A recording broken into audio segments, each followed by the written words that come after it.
Hello everyone, welcome to the Contemporary World subject. In today's discussion, we will focus on Asian regionalism. So for the meantime, let's set aside the other continents of the world. Let's just focus on our mind, the Asian continent. So we all know that our world is divided into not just continents, but also regions. So like for example, Japan, China, Indonesia, Philippines are located at the geographical area of Asia, which is the region. So now let's start the discussion by defining what is regionalism. What do you mean by regionalism? So from the word itself, region, it can be interpreted as a place, a physical environment, or yung lokasyon. So example, we can determine Asia as a region. Why? Because based on the land and water boundaries surrounding it. So in region, natay region as social system, na po tayo gitawag region as organized system. So unsa lang maning region as social system? Region as social system, just for example, Asian can be determined as a region based on the group of people occupying it and shared ancestry, shared language, and culture these people have.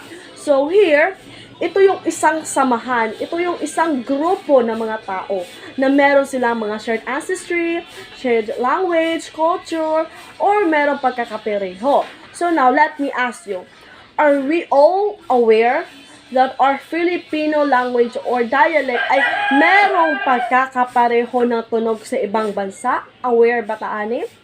So, just for example, Philippines. In Philippines, eyes in Tagalog is mata. In Indonesia, it is also pronounced mata.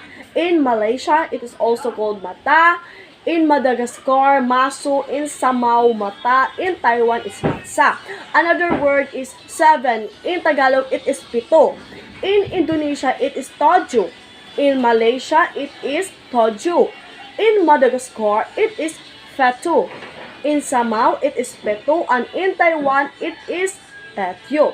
The another one is region as organized cooperation.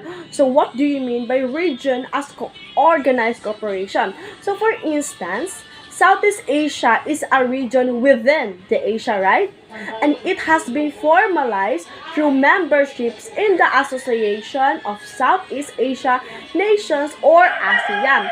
So here, pwede natin tingnan ang region as an organized cooperation. So sa regional cooperation, pwede nating sabihin ang regional cooperation in Southeast Asia is through the ASEAN, which is the Philippines is member of. Ang regions kasi ay iba-iba. So dahil sa pabago-bago ng mundo, mayroon na tinatawag nating global divide, may global north, global south. So although the world globalizing quickly because of technology. So, mas napadali na to ang mga butang karon because of the technology like computer, cell phone, or different gadgets. So, mayroon ding idea na napatuloy na lumakas ito ang regionalism.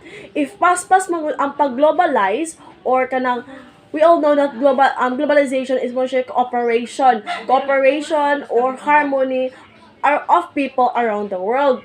While in regionalism, cooperation is siya within the society or within the area only. So if mula mo ang globalization, mas effective ang ilang pag-cooperate, of course, mas makusgan po ang regionalism which is ga-support siya sa globalization, right? So here, natay gitawag o global, meron din tayo tinatawag na region. So for example, diri sa Pilipinas, naatay global issues ug naapotay regional na mga issues. So, in regional, ito yung mga nasa sarili nating region lamang or nakafocus sa specific na lugar.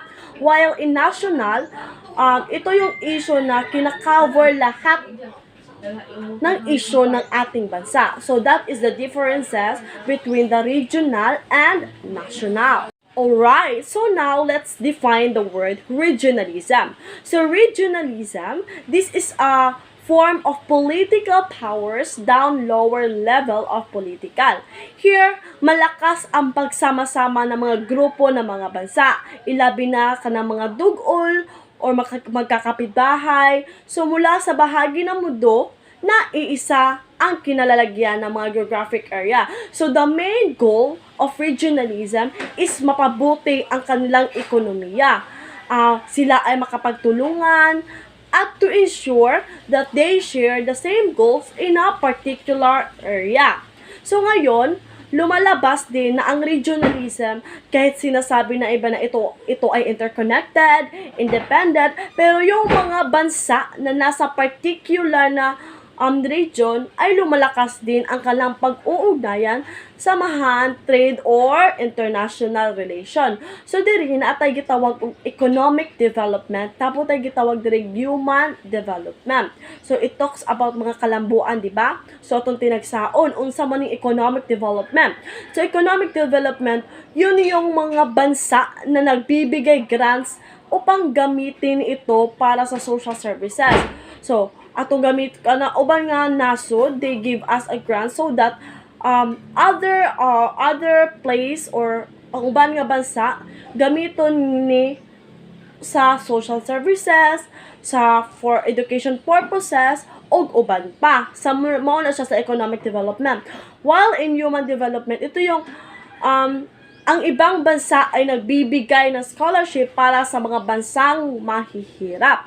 So, just like us, kita almost students karon na ano yung mga scholarship to support their education. So, ang uban nga bansa nihatag sa scholarship para ang uban nga mga estudyante nga nagkalisod is mapadayon nila ang ilang eskwela. So, that is the two kinds of development, the economic development and human development. So now, let's talk about what is the difference between the regionalization and globalization. Unsa may mga kalahian ani nila. So regionalization, it is a process of dividing an area into smaller segment called region. So as I said a while ago, region, matawag na to ang lugar nga region if na siya boundaries between land and water. So next is globalization. Globalization, it is a process by which people in the world are unified into a single society and function together. So muna siya harmony sa mga tao around the world or around the nation. If in compare na to siya sa globalization, harmony ni siya sa mga tao within the nation, cooperation. While in regionalism, ga-focus ni sila sa ilang specific or particular nga area. So that is the difference between regionalization and globalization.